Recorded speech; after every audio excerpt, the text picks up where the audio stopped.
Welcome to the Global Peace Film Festival Lives Online Conversation 2021 Festival Edition. Please join me, Kelly Devine, the Artistic Director, and Nina Strike, the Executive Director, in conversation with Jon Decker, the director and filmmaker behind the film They Are Gone, which you can see as a part of the 2021 Global Peace Film Festival lineup. Our in-person screenings begin September 21st and run through September 26th at the Winter Park Library. And our virtual streaming program begins September 27th and runs through October 3rd. You can find out all the details, description, schedule, upcoming events by going to peacefilmfest.org and by following us on social media. And now, please join me in welcoming Jon Decker. How are you? Thank you for joining us. I'm great. Thank you guys for having me. Hi, Jon. So let's start by tell us a little bit about the film. All right, so They Are Gone is a solo documentary film about Montana's crisis of missing and murdered Indigenous persons. It happens more often to women, but men also have really high rates of disappearance and death in Montana and in Native communities in general across the country. I decided to tackle the issue from a journalistic perspective. My background is in reporting and journalism. It's what I went to school for. It's what I've worked in previously. And I just started speaking with families about this issue, families of people who have gone missing or have just wound up dead with no real investigation or a chance of justice or even a chance to understand what even really happened. So the film basically covers this issue. Even though it is set in Montana, this is also a national problem and international as well. And this also happens in Canada. And in Canada, they're generally Indigenous people there referred to as First Nations, correct? Yeah. And First Nations people, I don't know too much about the Canadian statistics, but I do know that these kinds of disappearances and deaths are not unheard of or uncommon. It's a very tragic story that you handle very delicately. How did you come to connect with this story, to connect with the people whom you interview, and can you speak a little bit about your particular approach? Yeah, so I came across this story when I was an intern at another documentary film company based in Bozeman, Montana. And I was doing research for them. They were thinking about doing a film about domestic violence in Gallatin Valley because there'd been a really big uptick in the past few years of like spousal homicides and murder suicides. And they thought it'd be an interesting piece to do. So I was doing research on that, and I was looking at domestic violence statistics, those kinds of wonderful numbers. And I came across a federal report about Native Americans and Alaskan Natives that was released from about 2015. The report is cited later in the film by the U.S. Attorney, Kurt Almy. And when I saw the statistics of just how likely it was for Native women and men to be sexually abused or be in physically violent relationships or get killed, by spouses, I thought that was kind of interesting because it's not something you really hear about very often. So I kind of went down that rabbit trail and read that report and started looking up some other stuff. And I just kind of came across some older stories of people in Montana who disappeared or been found dead. And I thought, man, maybe I should do a project on this. And I went to Grizzly Creek about it, which is the company. And they said they would maybe do something like that. But as a company, it was going to be hard for them to operate, in that Native kind of world, they told me. Like as an indie project, that'd be great. And we didn't end up being able to do the domestic violence film anyway. My internship ended, and I just kept the film in the back of my head for a while, and I got another contract as an editor on a show. And I saved my money from that. And when I got done, I had a little bit of money saved, and I was like, maybe I'll just start doing this project. And I started off with research, and in January, while I was doing research, Selena Not Afraid went missing and was found dead that month. So I just started just kind of just doing old-fashioned journalism work, getting phone numbers, names of people, doing a lot of calls, a lot of emails, and reaching out to these families and just members in the community.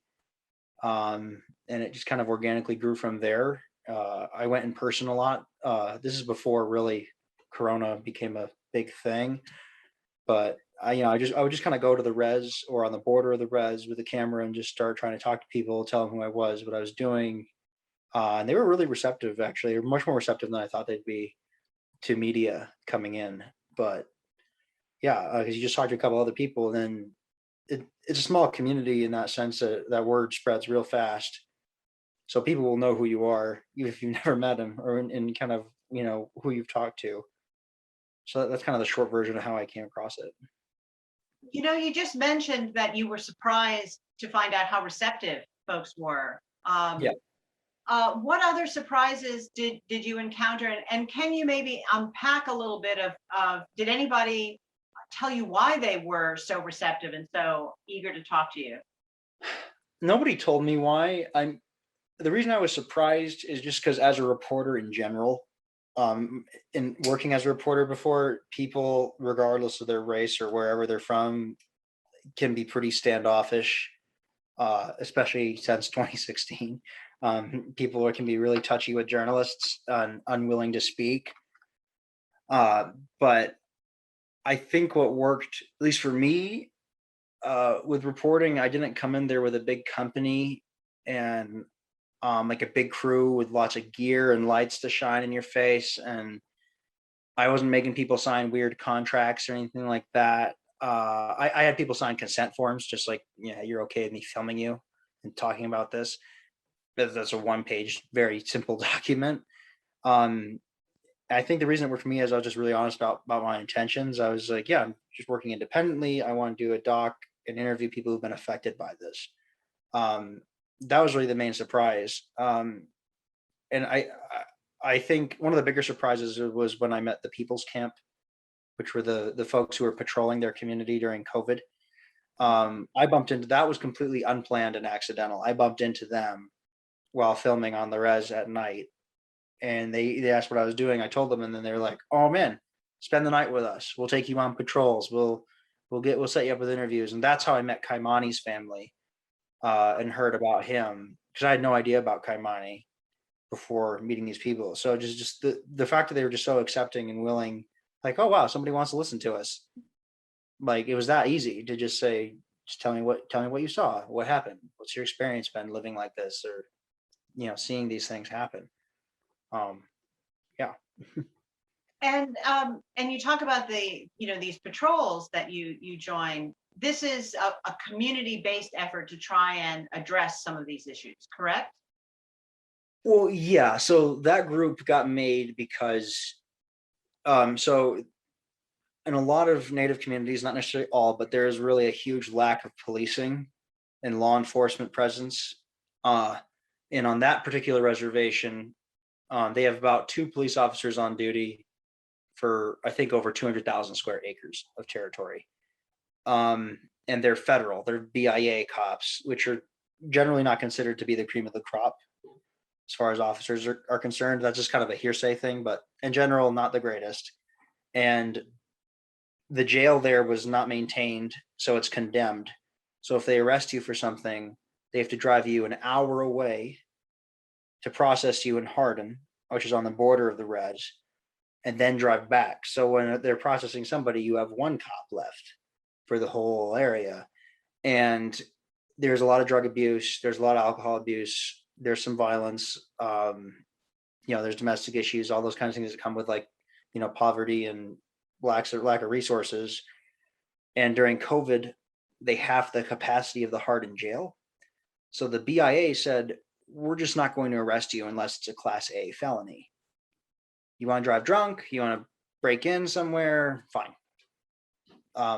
So from what I understand, these people were from a lot of the traditional warrior societies, and they kind of made like a neighborhood watch on steroids, I'd call it, to patrol. They'd catch drunk drivers and take their keys, and since they know everybody, they'll just drive them home. Get your car tomorrow, or they'd try to break up fights, things like that.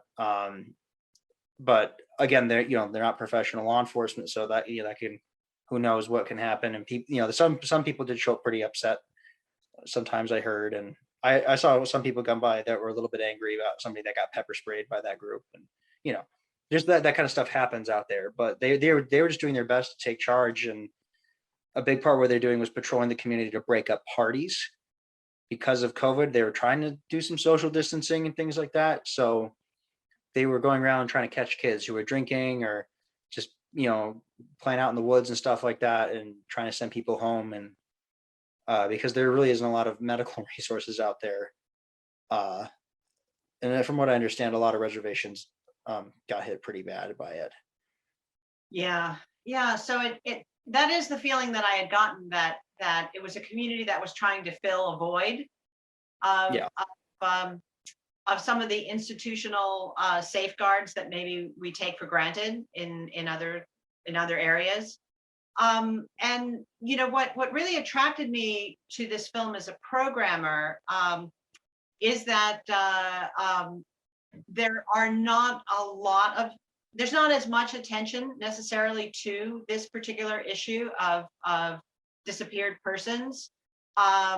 I have, I'm not at all an expert, and I don't want to put myself out as one, but I too have occasionally come across those articles citing, that study. I think I remember having seen something, and thinking to myself, why isn't more attention being paid to this?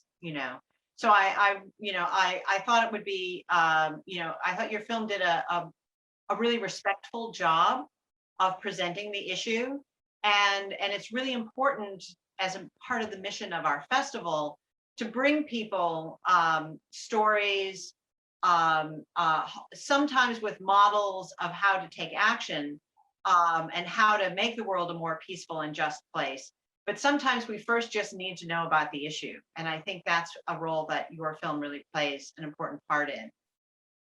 Are there any steps that you know of, or is your film, have the folks who have participated, who interviewed with you, have they seen the film? Are they using it perhaps in any way to bring more attention or to make positive change? So a couple people who were in it have seen it. I'm waiting to really distribute it until it's been seen in a couple festivals with them. I don't know about them using it, but they're very excited for for this to happen, for people to watch it around the country or the world. So just more people understand a little bit about that, just the fact that this issue exists, because most people aren't even aware of it. Like, I didn't even know how bad it was in Montana until I found an AP statistic that said, this is the big one that's cited in my film a lot, is natives are about less than 8% of the population, but they're like 26% of all missing persons in the state. So, and that's like, when you just see that number, that's such an insanely huge discrepancy. That that's really what caught my attention as well. It was just like, well, that's like a crazy stat. It's like, why? You need to look at that. But as far as people using it to change anything, I haven't heard anything yet. Some people have kind of promoted or just said, hey, yeah, this is a movie that's going to play. But as far as like solutions go and stuff, I think that'd be a whole other project. But I don't think there really are I don't think there's like a magic bullet to this kind of problem. Sure. A one-step issue, because I think it's very multifaceted. And like, there's both internal reasons and external for these incidents to happen. And so I think it requires a lot of internal reorganization and external help as well.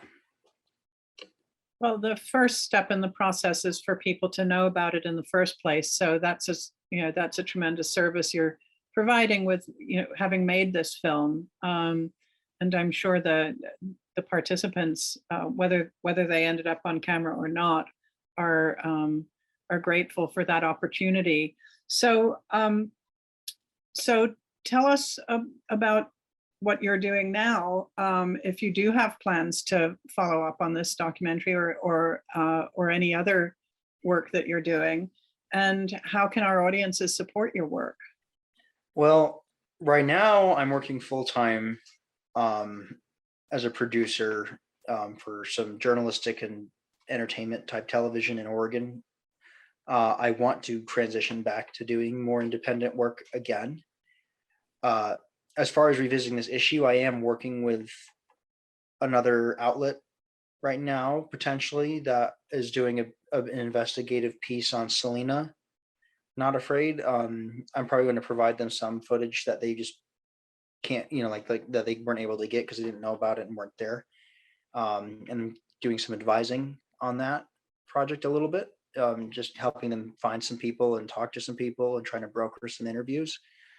I would like to potentially revisit this one if I get the chance, like in a year or so, see where things are, or if things can change, like after the project comes out, more people know about it. I'm really skeptical about anything changing anytime soon, to be quite honest. But for now, I'm mainly just kind of in an advisory and supporting role with some companies that have more resources than I did. Because when I made this project, I was alone with like 2 cameras. That's about it. I didn't have any help filming or editing. I got advice from people, but no technical stuff. So it might be nice to work on to help work with some bigger projects. But as far as supporting me in the future, people can just check my website for updates on potential projects or future projects, and I'll have links for like fundraising for any of those future projects through my website. I used GoFundMe last time, so I'd probably make a new one for a new film for the next big one I tackle. But yeah, that's about it for future stuff right now. Well, that's great, John. Well, and we certainly wish you every success with these future projects, and thank you again for being so generous with this project and sharing it with our audiences. It is an important issue for people to learn about, so we really appreciate your efforts. Well, thank you guys so much for Yeah, screening. of course. And as John mentioned, he has a website. It's jondecker.com/they-are-gone, and that's JON John. And please do check out his website and follow his progress with his future projects. And please also check out peacefilmfest.org again for all of the details, information, upcoming events related to the September Festival, which begins in-person screenings September 21st through the 26th, and virtual streaming screenings, of which They Are Gone is a part, beginning September 27th and ending on October 3rd. Thank you again, and we'll see you at the next Glow.